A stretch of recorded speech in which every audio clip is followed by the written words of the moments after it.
So I often think that the symptoms of schizophrenia are exaggerations of things that go on in our normal life.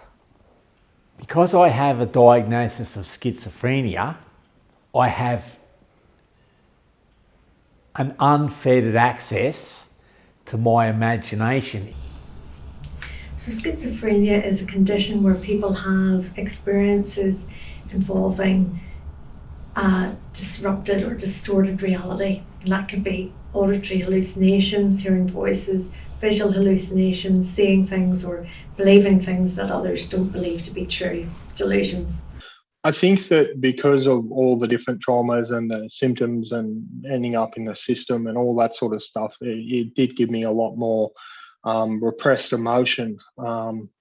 I suppose also in some ways, anyone who's had any sort of states of, let's call it alternate realities or whatever, like hallucinations, voices and all that sort of stuff, does allow them to think outside the box more. I've got this river that runs through my mind. I can close my eyes, got image after image, and I can seize upon one of 500,000 images in a day. Probably having schizophrenia would help that a little bit. When I'm writing, I often write about the experiences I've had with my illness over the years. I think individuals with lived experience of psychosis or mental health conditions often can draw upon those images or experiences. I kept focusing on the hurt, pain and injustice, and I had to focus on something else. It was doing my head in to focus on me being sick, so I had to focus on me being me. As part of exploring me and who I was as a person, I started exploring my Tongan heritage and culture.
Okay, I'm a person who has been medically diagnosed with a mental illness, paranoid schizophrenia, and I've been given antipsychotic medication, and for me it blocks out to a major degree of creativity and my sensitivity to my spiritual life.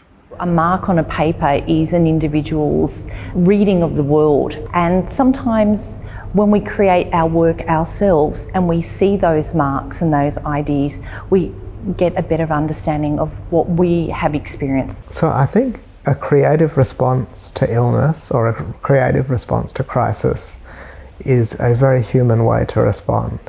If I think about creativity in the dark times of my life, there are times where I've written poems or songs which I've thrown away because they were too difficult for me to deal with.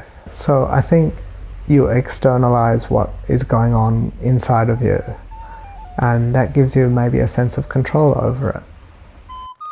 There's something about the creative process that helps me to make sense of the world, make sense of myself.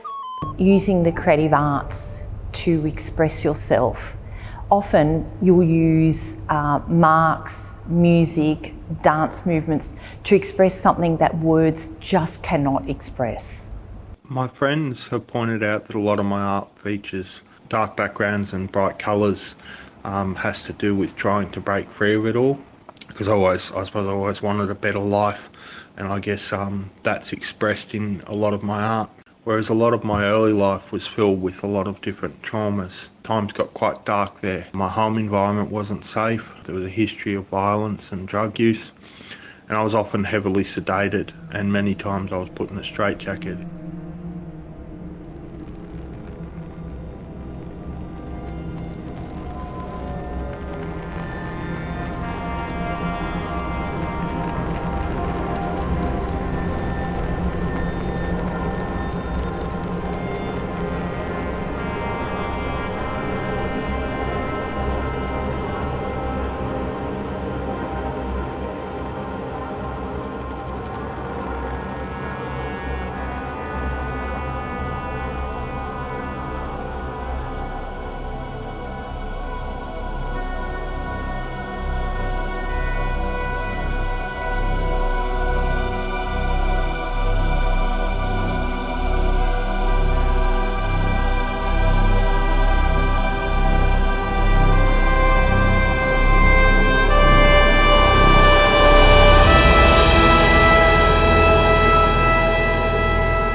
Auditory hallucinations would be the most common.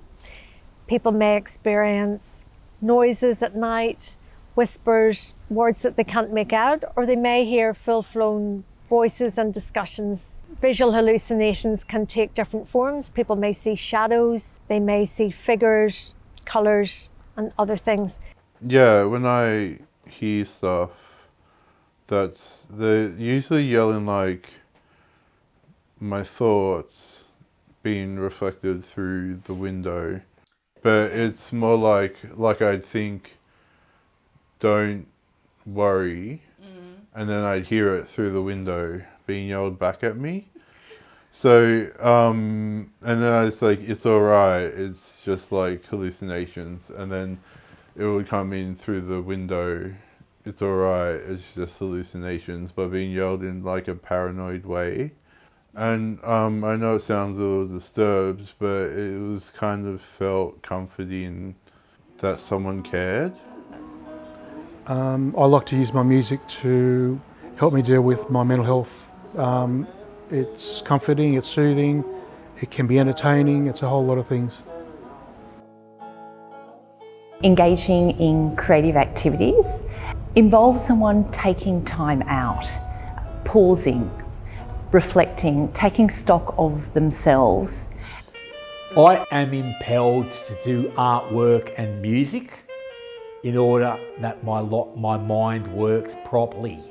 If I don't do the artwork and music both, I can't function properly. It helps me to think. It helps me to sort through the things that are on my mind. There is a role for living with your symptoms, negotiating with them, and finding a place in your life in which they can fit. I don't think this replaces psychiatry, and I don't think this replaces medication, but I think it's an important adjunct. Creativity can play a role in helping people process some of the events and the things that have happened to them. It's based on a poem by Tennyson, and it's about a lady who's stuck in a tower and she's not allowed to look at the world. And then she sees Lancelot through the window and she goes down in a barge and dies. I like it because I think it's about watching and not being a part of things.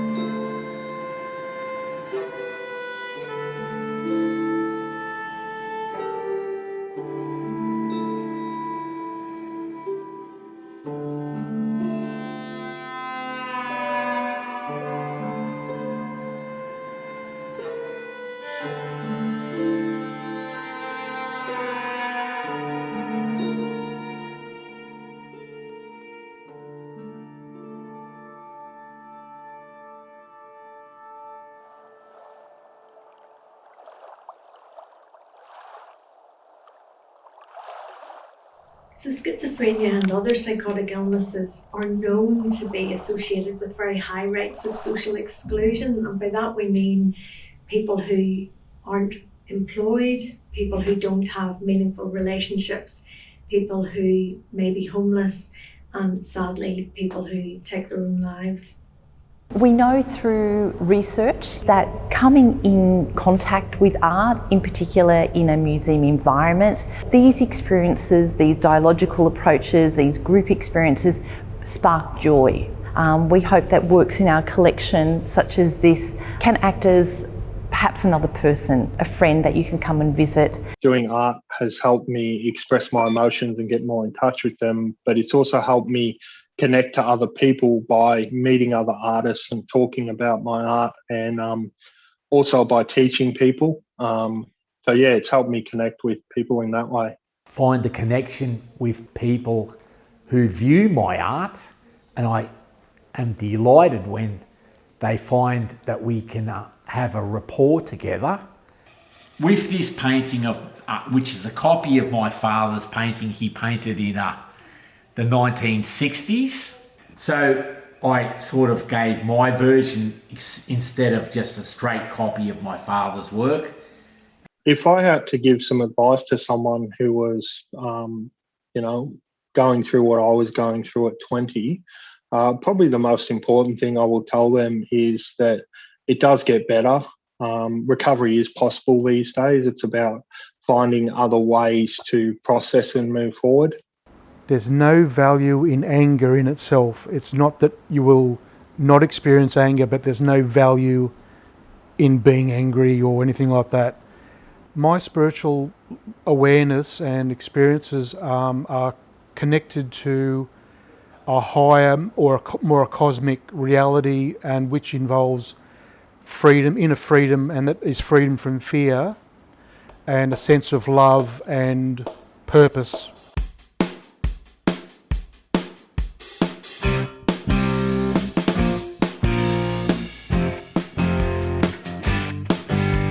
Sitting here in the peace of love, in the shelter from the storm, overhearing the TV news where disaster is the norm.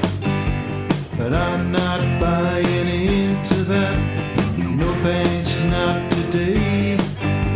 The news of the world can go to hell, a long, long way away.